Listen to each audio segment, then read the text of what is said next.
بسم اللہ الرحمن الرحیم۔ جامعہ دارالاسلام کی طرف سے نیا تعلیمی سال مبارک ہو۔ آج میں اس منفرد تعلیمی ادارے کا تعارف کرانا چاہتا ہوں۔ جامعہ دارالاسلام 1999 میں چودھری عطا اللہ صاحب نے قائم کیا۔ اس سے پہلے یہ ہائی اسکول تھا، سائنس پڑھائی جاتی تھی، لیکن چودھری صاحب نے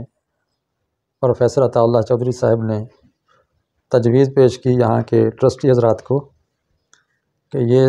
عام سکول نہیں ہونا چاہیے، بلکہ سید مودودی اور علامہ اقبال رحمہ اللہ نے دارالاسلام کی بنیاد جس تصور اور خیال پر رکھی تھی، اسی خیال کو پورا کرنے کے لیے یہاں تعلیم کا بندوبست ہونا چاہیے۔ اور وہ خیال یہ تھا کہ دین اور دنیا دونوں جہانوں کے علم، دونوں چیزوں کا علم جو ہے، دین اور دنیا کا علم یکجا کر کے دیا جائے، دین اور دنیا کا علم یکجا کر کے دیا جائے، ایک ساتھ دیا جائے۔ صرف مدرسے کی تعلیم نہیں ہونی چاہیے اور صرف سکول کی تعلیم بھی نہیں ہونی چاہیے، بلکہ دونوں طرح کی تعلیم کو ایک کر کے دیا جائے۔ چنانچہ یہ بات مان لی گئی اور 99 میں اس کا آغاز کیا گیا۔ یہاں الحمدللہ طلباء کو جہاں سکول کی مکمل تعلیم دی جاتی ہے، اس کے ساتھ ساتھ دین کی بھی اچھی خاصی تعلیم اس طرح دی جاتی ہے کہ وہ ایک سے الگ نہیں ہے۔ اسی سکول کے پیریڈز کے اندر ہی، جیسے اسلامیات کا پیریڈ ہے تو اس کے اندر ہی ان کو سیرت پڑھائی جا رہی ہے، فقہ پڑھائی جاتی ہے، اسلامی مسائل ہیں، اس کے علاوہ اسلامی لٹریچر کا مطالعہ کرایا جاتا ہے، سید مودودی رحمہ اللہ کی کتابوں کا مطالعہ کرایا جاتا ہے، اور دیگر جو اسلامی کتابیں ہیں، دیگر مصنفین نے لکھی ہیں، وہ درجہ بدرجہ پڑھائی جاتی ہیں۔ عربی کا پیریڈ ہے تو اس کے اندر صرف عربی کی PTB کی کتاب ہی نہیں پڑھائی جاتی، بلکہ عربی گرامر سکھائی جاتی ہے، اور عربی گرامر بھی وہ مدارس والی نہیں کہ علم الصرف، علم النحو، ہدایت النحو یا علم الصیغہ۔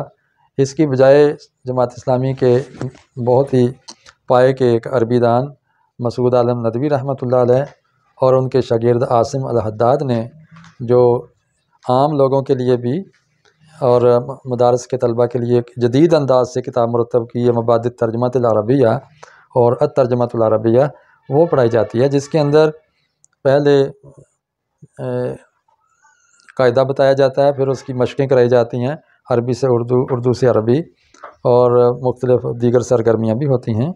تو اس طرح عربی کی اتنی شد بدھ ہو جاتی ہے کہ جب بچہ چھٹی جماعت میں کچھ جملہ فعلیہ اور ماضی اور مضارع کو جاننے لگ جاتا ہے تو اس کو 7ویں کے اندر قرآن کا ترجمہ شروع کر دیا جاتا ہے۔ حکومت نے تو اب شروع کیا ہے قرآن کا ترجمہ سکولوں میں، جب کہ ہم نے تو 99 کے بعد 2005 میں 4-5 میں قرآن کا ترجمہ پڑھانا شروع کر دیا تھا، جب ہمارے بچے چھوٹی کلاس سے اوپر آ کے 6ٹھی اور 7ویں میں پہنچ گئے تھے۔ تو الحمدللہ ہم روزانہ قرآن کا ایک پیریڈ پڑھاتے ہیں فجر کی نماز کے بعد، جس کے اندر قرآن کا ترجمہ اور اس کے ساتھ ساتھ عربی قواعد کا اجرا، یعنی گرامر بھی اپلائی کی جاتی ہے، جس سے ایک تو قواعد پختہ ہو جاتے ہیں، دوسرا عربی قواعد یا گرامر کا فائدہ پتہ چلتا ہے کہ معنی اور درست ترجمہ کرنے کے لیے گرامر کتنا ضروری ہے۔ تو اس طرح الحمدللہ ہم قرآن کی تعلیم بھی دے رہے ہیں۔ جب طالب علم 9ویں میں پہنچ جاتا ہے تو ان کو ہم باقاعدہ ایک حدیث کی کتاب پڑھاتے ہیں، انتخاب حدیث کے نام سے، جو عبدالغفار حسن عمر پوری کی ہے۔ اس میں تقریباً 300-400 حدیثیں موجود ہیں، وہ ہم پڑھاتے ہیں۔ راہ عمل پڑھا دیتے ہیں، زاد راہ کتاب پڑھا دیتے ہیں، اور یہ بڑی پیاری کتاب ہے، بہت اچھا انتخاب ہے کہ ایک مسلمان کو پوری زندگی میں کیا کیا مسائل انفرادی زندگی میں، اجتماعی زندگی میں پیش آتے ہیں، تو ان مسائل کا حل احادیث کی روشنی میں ملتا ہے۔ اس طرح کر کے وہ حدیث کا مجموعہ، باقی چھوٹی کلاسوں میں 2-2 لفظوں کی حدیث، 4-4 لفظوں کی حدیث بچوں کو ہم سکھاتے ہیں اور ان کو الحمدللہ یاد ہوتی ہیں۔ اور آج اگر یہ 4تھی 5ویں میں 10-10 حدیثیں، 20-20، 30-30، بلکہ بعض طلباء کو 40 حدیثیں آتی ہیں، تو ہر کلاس میں جب ہم 40 حدیثیں پڑھائیں گے تو 10ویں تک ان کو تقریباً 200 حدیثیں زبانی یاد ہوں گی، اور 1000 حدیث کے لگ بھگ ان کو ترجمہ آتا ہوگا۔ اس طرح ہم دنیا کی تعلیم کے ساتھ دین کی تعلیم گوندھ کر مرج کر کے جیسے آٹے کے اندر پانی ڈالیں تو اس کو گوندا جاتا ہے، تو رچا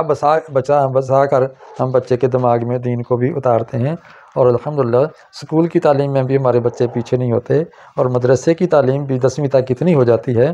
کہ ایک ثانیہ کا امتحان بھی، درس نظامی کے دوسرے سال کا امتحان بڑی معمولی تیاری کے ساتھ، وہ مضامین کی تیاری جو ہم نے یہاں مضامین نہیں پڑھائے منطق وغیرہ، تھوڑی سی تیاری کے ساتھ وہ اچھے نمبروں میں پاس کر سکتا ہے۔ اور ہمارے طلبہ نے درس نظامی کا، مدرسے کی تعلیم کا بھی امتحان دیا ہے الحمدللہ۔ اس کے ساتھ ہم یہاں پر اردو میں بھی صرف اردو کی کتاب نہیں پڑھاتے، اور بہت سی دیگر امدادی کتابیں ساتھ پڑھاتے ہیں۔ امدادی سے مراد گائیڈیں، خلاصے، ٹیسٹ پیپر نہیں ہیں، اس سے مراد ہے کہ جن مصنفین اور جن ادیبوں کے اور جن لوگوں کے مضامین اور نظمیں اس کتاب میں ہیں، ان کی کتابیں منگوا کر پوری ہم بچوں کے سامنے رکھ دیتے ہیں کہ یہ پطرس بخاری ہے، اس کو پڑھو، یہ اسماعیل میرٹھی ہے، اس کو پڑھو، یہ طالب ہاشمی ہے، اس کو پڑھو۔ اس طرح کر کے ہم وسیع مطالعہ کروا کے طلبہ کی اردو پختہ کرتے ہیں۔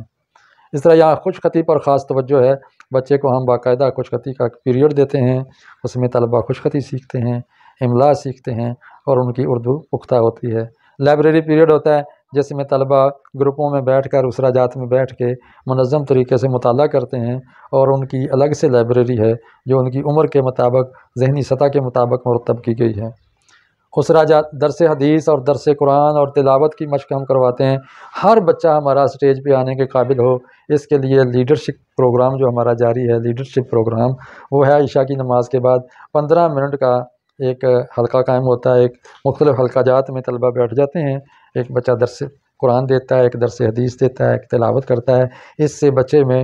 بولنے کی صلاحیت پیدا ہوتی ہے کہ اس کے دل میں بات جو ہے، اس کے دماغ میں جو بات ہے، وہ آسانی سے بڑی محفل کے اندر، بڑے جلسے کے اندر بھی وہ بیان کر سکے، اور کسی بھی سٹیج پہ آنے سے وہ شرمائے یا گھبرائے نہیں۔ یہ چیزیں الحمدللہ یہاں لیڈرشپ کی کوالٹیز پیدا کرتے ہیں۔ طلبہ کو کھل ہے، وہ استاد سے کسی بھی وقت بات کر سکتے ہیں، مشورہ لے سکتے ہیں، مشورہ دے سکتے ہیں، سبق پوچھ سکتے ہیں۔ استاد طالب علم کے اتنے قریب ہوتا ہے، وگرنہ تو عام دیکھا ہے کہ طالب علم بچ کے ہی گزر رہا ہوتا ہے، استاد سے ڈرتا ہے۔ لیکن یہاں کا طالب علم الحمدللہ استاد سے کسی بھی ٹائم، کسی جگہ پر بھی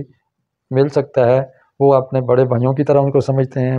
بزرگوں کی طرح سمجھتے ہیں، اور بڑی آسانی سے ان کو علم پہنچتا ہے۔ کھیل کا یہاں بڑا اچھا نظام ہے الحمدللہ۔ روزانہ عصر کی نماز کے بعد بچوں کو کھیلنا ضروری ہے۔ بڑے گراؤنڈ موجود ہیں، بڑے لان موجود ہیں، طلبہ یہاں خوب جسمانی ورزش بھی کرتے ہیں۔ اس کے علاوہ بھی لکھنے کی مشق جو ہے، یعنی انشاء پردازی ہم جسے کہتے ہیں، خود لکھنا، تو وہ الحمدللہ طلبہ میں یہ کہا جاتا ہے کہ چوتھی جماعت کا بچہ کم از کم 2 صفحے اپنی طرف سے اپنی گفتگو، اپنی بات لکھ سکے۔ اسی طرح درجہ بدرجہ صفحات بڑھتے جاتے ہیں، یہاں تک کہ 8ویں، 9ویں اور 10ویں کا طالب علم اس قابل ہو جاتا ہے کہ وہ ایک کتابچہ لکھ سکتا ہے، ایک کتاب لکھ سکتا ہے 30-35 صفحے کی، 40 صفحے کی، ایک موضوع پہ۔ اتنا مطالعہ ہو چکا ہے، اور لکھنے کا ایسا ان کو ڈھب اور ڈھنگ اور طریقہ بتا دیا جاتا ہے۔ اقبال کے اشعار طلبہ کو خوب سکھائے جاتے ہیں، اور ہم الحمدللہ ہر ہفتے طلبہ کی بیت بازی کرتے ہیں، کلاس کے اندر بھی، پھر بزم ادب ہوتی ہے اجتماعی محفل میں بھی، پھر اسمبلی کے اندر علامہ اقبال کا ایک جو کلام ہے، ہر ہفتے ایک غزل تبدیل کی جاتی، نظم الگ سے پیش کی جاتی ہے۔ صرف بچے کی دعا یا لب پہ آتی یا قومی ترانہ ہی نہیں، بلکہ بانگ درا، بال جبریل، ضرب کلیم سے کلام منتخب کر کے پرنٹ کر کے طلبہ کے ہاتھوں میں دیا جاتا ہے، تاکہ جب وہ کہلوایا جائے تو ان کی نظروں کے سامنے اس کے الفاظ بھی ہوں، اور اس کو دیکھ کے ان کا نقش ذہن میں بیٹھے اور دل و دماغ میں اترے، اور اس کا مفہوم بھی بتایا جاتا ہے۔ استاذ ایک آ کے اسٹیج پہ شعروں کا مفہوم بھی سمجھاتے ہیں، اور یہ 7 سال جب بچہ ہمارے پاس چوتھی سے 10ویں تک آتا ہے تو بہت کچھ اس کو الحمدللہ شعور مل چکا ہوتا ہے کہ خودی کیا ہے، اعتماد کیا ہے، علم کسے کہتے ہیں، اسلام کس چیز کا نام ہے، دین ہمیں کیا کہتا ہے، یہ اللہ ہمارا کیا ہے، اور اس کا ہم سے کیا تقاضا ہے۔ یہ ساری باتیں آہستہ آہستہ بچے کے دل و دماغ میں بیٹھتی چلی جاتی ہیں۔ یہ ہمارے ادارے کی الحمدللہ خصوصیت ہے۔ اسی طرح جامعہ دارالاسلام میں یہاں تحریکی کام کرنے کا یعنی ایک اقامت دین کے لیے جس طرح کا ماحول چاہیے، دین کو نافذ کرنے کے لیے جو صحت سازی ہونی چاہیے، جماعت اسلامی کے پروگرام ہوتے ہیں یہاں جماعت اسلامی کے پروگرام ہوتے ہیں، جمعیت طلبہ عربیہ کے ہوتے ہیں، اسلامی جمعیت طلبہ کے ہوتے ہیں، بزم قرآن، بزم پیغام کے ہوتے ہیں۔ اس کے علاوہ بھی جتنے بھی فلاحی اچھی تنظیمیں موجود ہیں جو تعلیم اور تربیت کے لیے کام کر رہی ہیں، ہمارے طلبہ ان پروگراموں میں شریک ہوتے ہیں، بلکہ ایسی تنظیموں کا حصہ بھی ہیں، اس کے کارکن ہیں، اس کے رفیق ہیں، اس کے معمار ہیں اور اس کے ذمہ دار بھی ہیں۔ اس طرح ان کو اکٹھا مل کے رہنے کا طریقہ بھی آتا ہے، ان کو لیڈ کرنا آتا ہے، ان کو رہنما بننا آتا ہے، ان کو قائد بننا آتا ہے، اور یہ ساری مشق الحمدللہ اس ادارے میں بھرپور کرائی جاتی ہے۔ تو میں اپنے سننے اور دیکھنے والوں سے گزارش کروں گا کہ جامعہ دارالاسلام میں داخلے کھلے ہیں۔ اگر آپ اپنے بچوں کو دین اور دنیا کی جامع تعلیم دلوانا چاہتے ہیں کہ میٹرک تک آپ کا بچہ اس قابل ہو جائے کہ قرآن مجید کو اس طرح پڑھ کے سمجھے جیسے اردو کی کتاب پڑھ کے سمجھتا ہے، تو ہمارے پاس اپنے بچوں کو داخل کرائیں۔ ابھی ہم انشاءاللہ اس سال سے پہلی جماعت سے بھی داخلہ شروع کر رہے ہیں، لیکن وہ جوہر آباد کے مقامی طلبہ کے لیے ہوگا، پہلی، دوسری، تیسری میں، اور ان کے لیے بھی ہم نصاب جو ہے نا خاص کر رہے ہیں، عام سکولوں سے تھوڑا سا ہٹ کے ہوگا۔ اگرچہ عام سکولوں والا سارا نصاب ان کو پڑھایا جائے گا، لیکن ہم زیادہ توجہ دیں گے قرآن پہ اور اردو پہ اور ریاضی پہ ابتدائی 3 سالوں میں، اور انگلش کا بھی ٹچ ملے گا، لیکن بنیادی ذریعہ ہمارا چونکہ اردو ذریعہ تعلیم ہے، ہم اردو کی استعداد پیدا کریں گے پہلی سے لے کر تیسری تک۔ تو آپ مقامی جو لوگ ہیں، جوہر آباد کے لوگ ہیں، ان سے گزارش ہے کہ اپنے طلباء کو جامعہ دارالاسلام کے ابتدائی درجوں کے لیے بھی لا سکتے ہیں، اور چوتھی جماعت میں جب بچہ پہنچے گا تو ہم کوشش کریں گے کہ وہ ہاسٹل کے اندر رہے، تاکہ 24 گھنٹے ہمارے پاس گزار کے یہاں کے ٹائم ٹیبل سے بھرپور استفادہ کرے، اس لیے کہ یہاں کا ٹائم ٹیبل نماز فجر سے شروع ہوتا ہے اور رات 10:30 بجے تک ڈیزائن کیا گیا ہے۔ سونا بھی نظم و ضبط کا حصہ ہے، کھیلنا بھی نظم و ضبط کا حصہ ہے۔ نماز پنجگانہ تربیت کا بہترین ذریعہ ہے، ہمارے سارے طلبہ باجماعت نماز پنجگانہ ادا کرتے ہیں، اس لیے ہم سمجھتے ہیں کہ ہاسٹل کے اندر اگر بچہ رہے گا تو وہ زیادہ سیکھ سکے گا۔ تو ان ساری وضاحتوں کے ساتھ میں آپ تمام احباب سے گزارش کرتا ہوں کہ ابھی مارچ کا مہینہ جاری ہے، داخلہ کھلا ہوا ہے، آپ اپنے بچوں کو جامعہ دارالاسلام جوہر آباد ضلع خوشحال میں داخل کرائیں، اور انشاءاللہ آپ اس کی سرگرمیوں کو چینل پر واچ کر سکتے ہیں۔ یوٹیوب چینل ہے جامعہ دارالاسلام کے نام سے، میرا ذاتی چینل ہے لرن اینڈ ٹیچ آفیشیل کے نام سے، اس میں خاص طور پہ واک ٹاک کے نام سے جو پروگرام ہے، اگر واک ٹاک 1 2 3 اس طرح لکھیں گے تو جامعہ کے تعارف کے سلسلے کے میرے اسی طرح کے پروگرام آپ کو ملتے رہیں گے، آپ وہاں سے بھی واچ کریں۔ لرن اینڈ ٹیچ پہ فیس بک پیج ہے، اس طرح جامعہ دارالاسلام کا بھی فیس بک پیج ہے، ان پیجز سے بھی آپ کو بہت ساری تعلیمی اور تربیتی سرگرمیوں سے آگاہی ہو جائے گی۔ السلام علیکم ورحمۃ اللہ وبرکاتہ۔